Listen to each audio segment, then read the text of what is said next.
I'm Tracy Sabol. Tonight on EWTN News Nightly, over the counter. The FDA makes a major announcement regarding a birth control pill. European visit. What President Joe Biden is saying on his trip to Finland. Concern overseas. North Korea plans to boost its nuclear arsenal. How the U.S. and South Korea are responding. And a bird's eye view.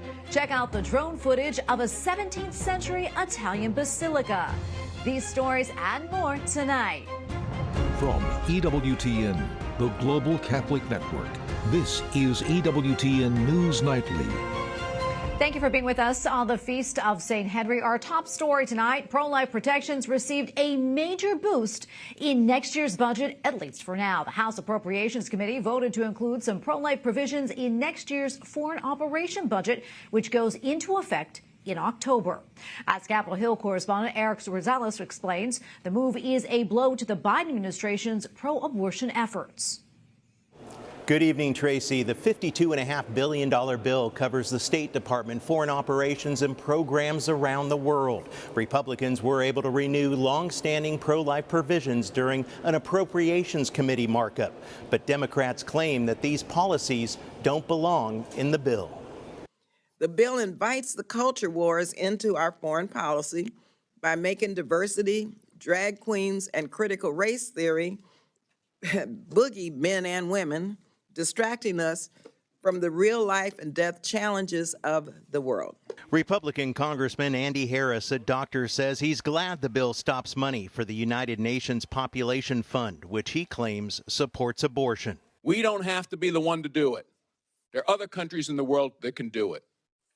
And my taxpayers, there's only one thing they like less than public funding of abortion. That's public funding of abortions in foreign countries. Congressman Chris Smith, co-chair of the Congressional Pro-Life Caucus, tells me the bill stops the Biden administration's attempts to promote abortion and undermine an AIDS prevention program. And in guidance to all the recipients of that money, he says you have to change laws all over Africa. You know, how dare we go to Africa to try to at least advertise that we want to stop AIDS and do prevention and mother-child transmission mitigation.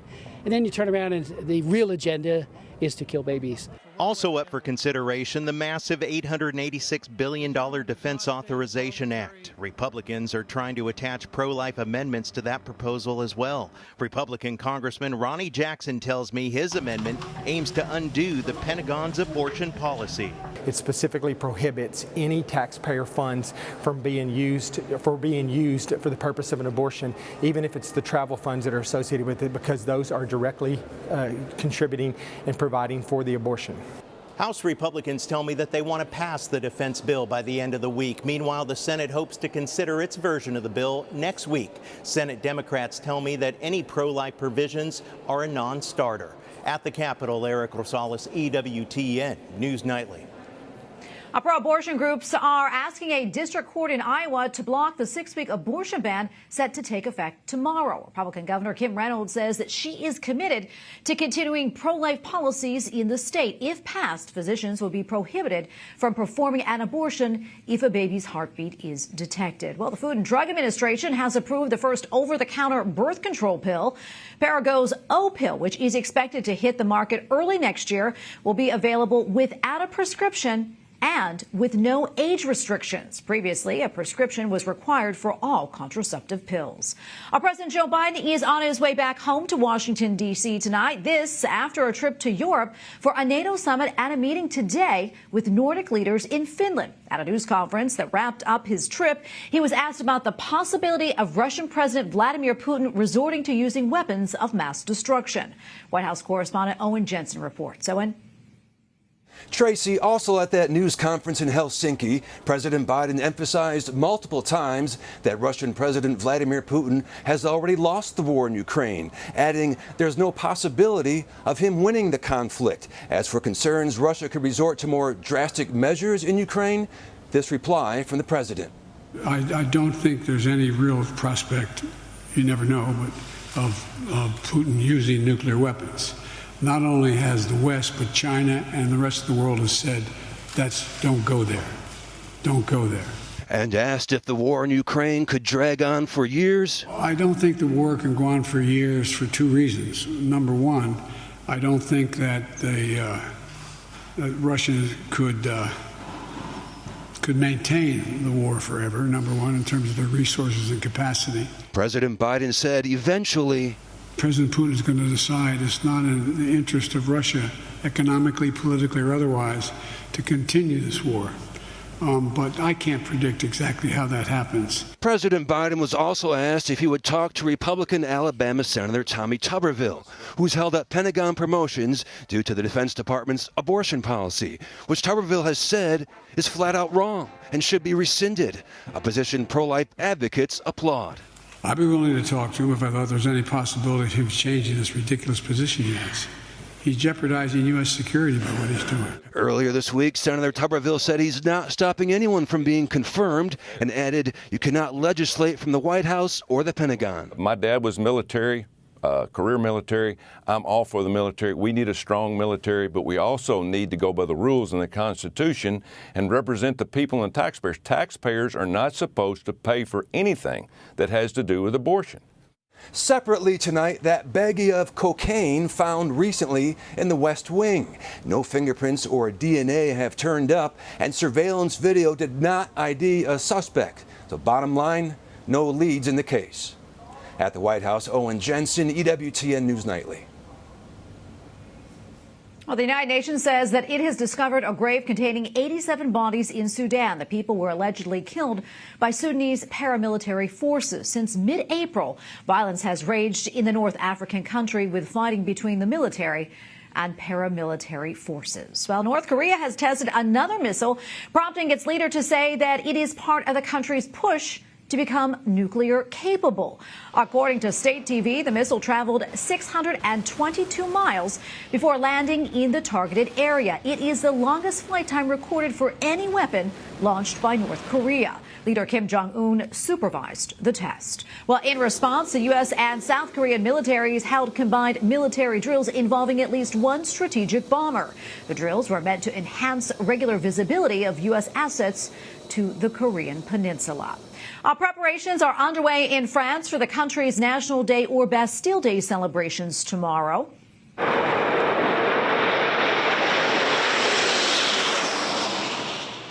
Earlier this week, the French Air Force rehearsed its flyover of Paris, but the country continues to deal with widespread riots following the shooting death by police of a teenager late last month. And earlier this week, lawmakers approved a major boost in military spending.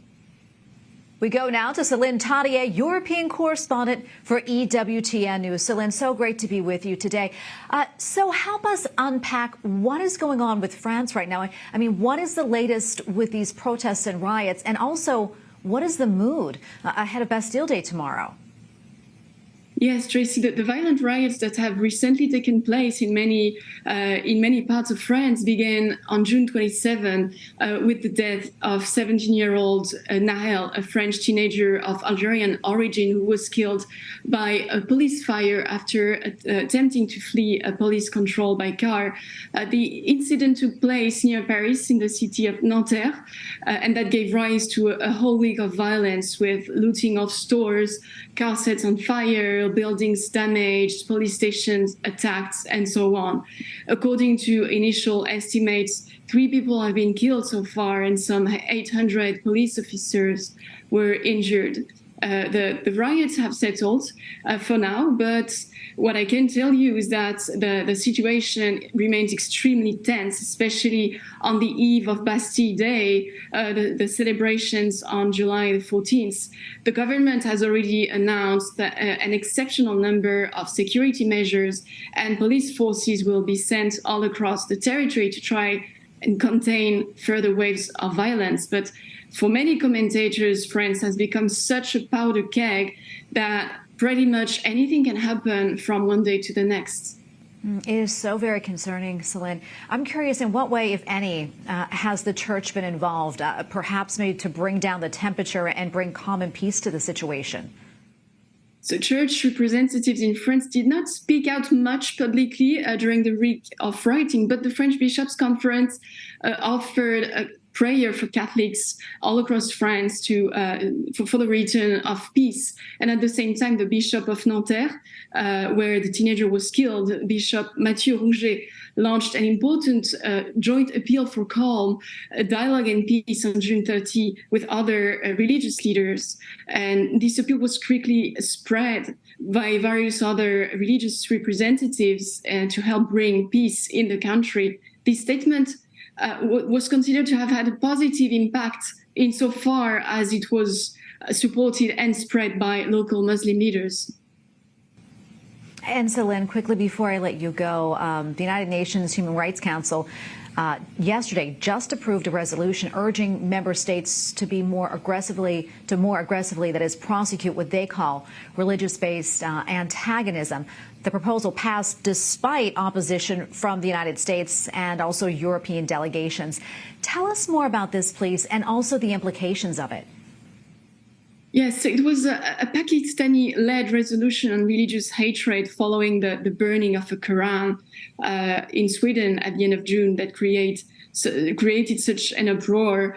Several Western countries indeed were voted against such resolution as they fear future restrictions on freedom of speech, particularly the right to blasphemy that is considered important in the West, and they fear the fact that it risks in somehow legitimizing religiously repressive countries which continue to have blasphemy laws, such as Pakistan. And these laws are indeed considered contrary, incompatible with international human rights conventions. Celine, thank you so much for that report. We really appreciate it. Celine Tadia, European correspondent for EWTN News. Great to be with you. And we have a lot more still to come here on EWTN News Nightly, including Blown Away. Learn more about the rare tornado that touched down in Chicago. Plus, a new way for Catholics to research church teaching. We'll explain.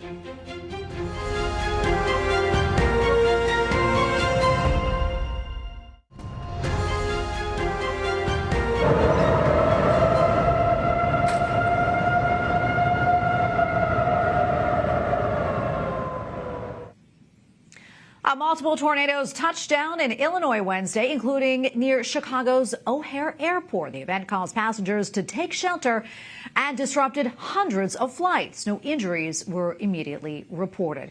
A suspect has been arrested in the murder of a 25-year-old Kentucky teacher on the campus of the Catholic University of America earlier this week. The suspect, a 22-year-old D.C. resident, has been charged with first-degree murder. Documents filed in connection with the arrest revealed the teacher allegedly texted a family member during the incident and said that he was being robbed. A recently released artificial intelligence app trained on a private database of church documents could soon be a powerful tool for evangelization. Magisterium AI could help answer questions from the faithful. It could also help a priest or a deacon with writing a homily. Right now, it is set to ask and receive responses in several languages. And the advisory board includes the rector of one of the Vatican departments, which is contributing resources. And joining us now to talk more about this is Matthew Sanders, founder and CEO of Longbeard, which developed Magisterium AI. Matthew, great to be with you. This is so exciting. So tell us more about Magisterium AI and how it is different, that is, or maybe similar to ChatGPT, which many people were familiar with. Well, I mean, it's similar in the sense that its brain kind of works in a similar way. ChatGPT is prone to a few problems, even though it's a wondrous technology. One of them is hallucinating. Which basically means it has a tendency to make things up.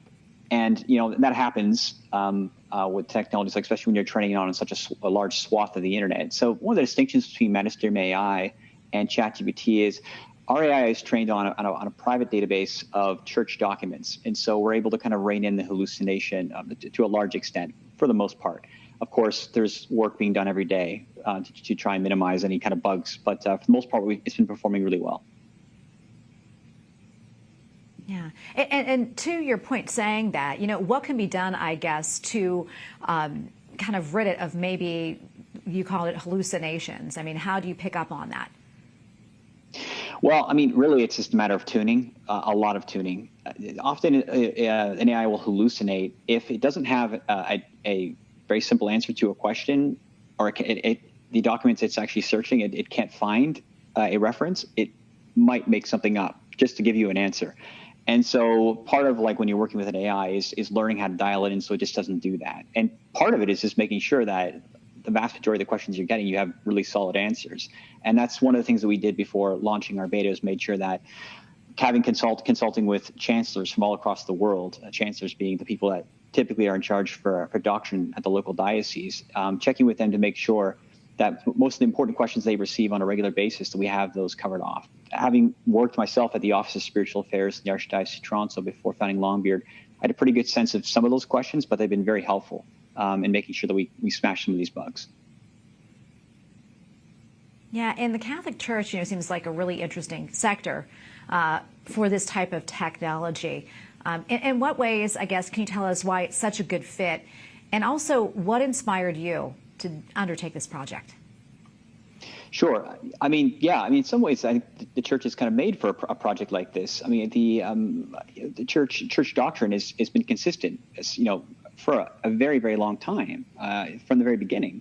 And so when you have so much consistency in a large body of work, it really helps an AI, because when it's dealing with contradictions, it can tend to get tripped up or be confused about what answer it should give. Should it give the answer from 1485 or should it give the answer from 2022? And so because there's so much consistency in church teaching, this has really kind of helped our efforts. The genesis of this actually, it comes from two places. So one, in my time working at the Archdiocese of Toronto and the chancery there, I used to field a lot of questions on doctrine, dogma, heck, even exorcisms. That took up a lot of time, and we had a little resource library we had to keep close by just to make sure we were providing the faithful, solid answers. And I mean, priests deal with this on a regular basis. And so, I always dreamed of technology like this existing. And I was shocked to see it arrive so quickly. So that's one of the reasons we created. The other reason was one of our clients is the Pontifical Oriental Institute in Rome, which is kind of the center of educational excellence for the Eastern churches. And the rector there is very forward thinking, and he was looking to digitize his library so that he could make it available to more people around the world, because studying at the Orientale is really for the privileged few.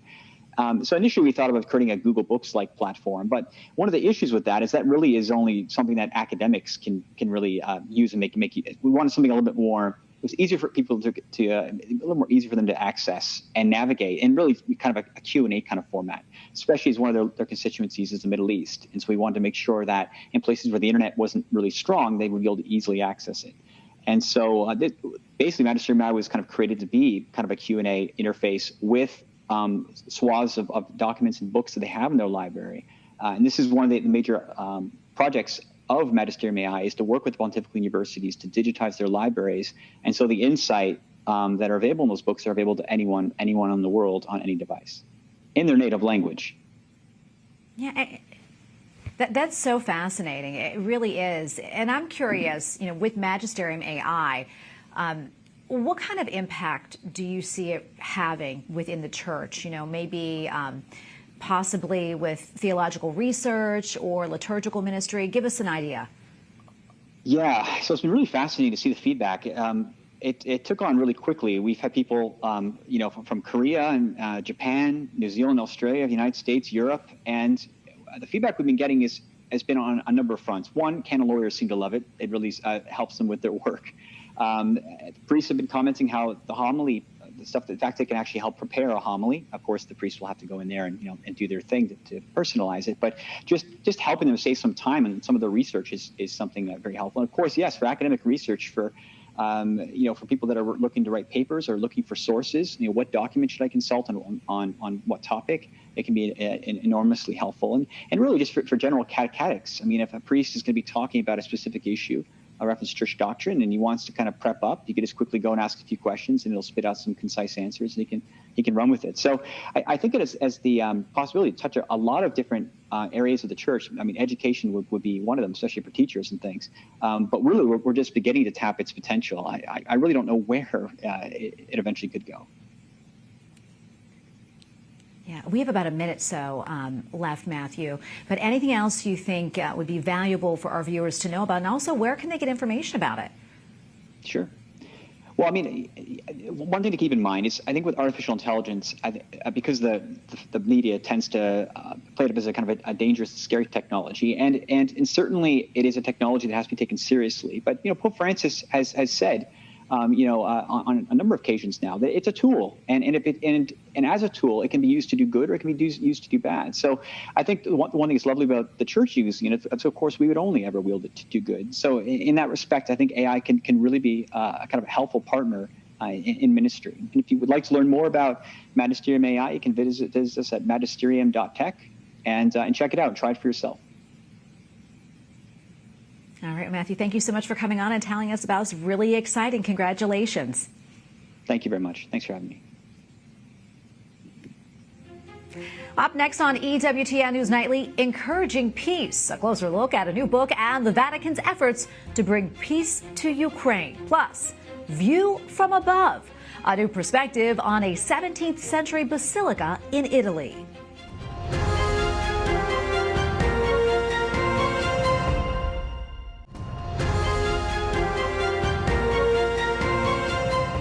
A Vatican official is hailing the work being done by Pope Francis on efforts towards peace, especially in Ukraine. Archbishop Paul Gallagher says Pope Francis is not trying to end conflicts on a rhetorical level. Instead, he is pushing, quote, a prophecy of peace and wants to challenge the existence of war. EWTN Vatican journalist Jen Kopstak has more on the comments made during the release of a new book on the war in Ukraine. Thanks, Tracy. Our update from the Vatican comes as a response to the backdrop of the mixed responses on Ukraine this week, with no proposed timeline for membership agreed to at the NATO summit in Lithuania, but a last-minute G7 declaration of long-term security assurances for Ukraine. Among the international responses was President Biden's controversial decision to send cluster munitions to Ukraine. Here at the Vatican, the top diplomat to the Holy See, Archbishop Paul Gallagher, who has been in the position since 2014, addressed the conflict in Ukraine and some criticisms of Pope Francis's responses. Speaking in front of a packed audience, which included military personnel and ambassadors at a presentation of a new collection of essays on the war called Ukraine Lessons, the Archbishop spent much of his presentation defending Pope Francis's diplomatic stance, which appears to be questioned by several articles in the journal. The Pope's public words and gestures are a given, and their interpretation can rightly be given with freedom and discretion. However, interpreting them as empty acts of pacifism and expressions of the theatrical genre of wishful thinking does not do justice to the Holy Father's vision and intention. Archbishop Gallagher added that it was particularly painful to read some references to the Holy Father's position on the war, saying, "Our first duty needs to be to representing the truth."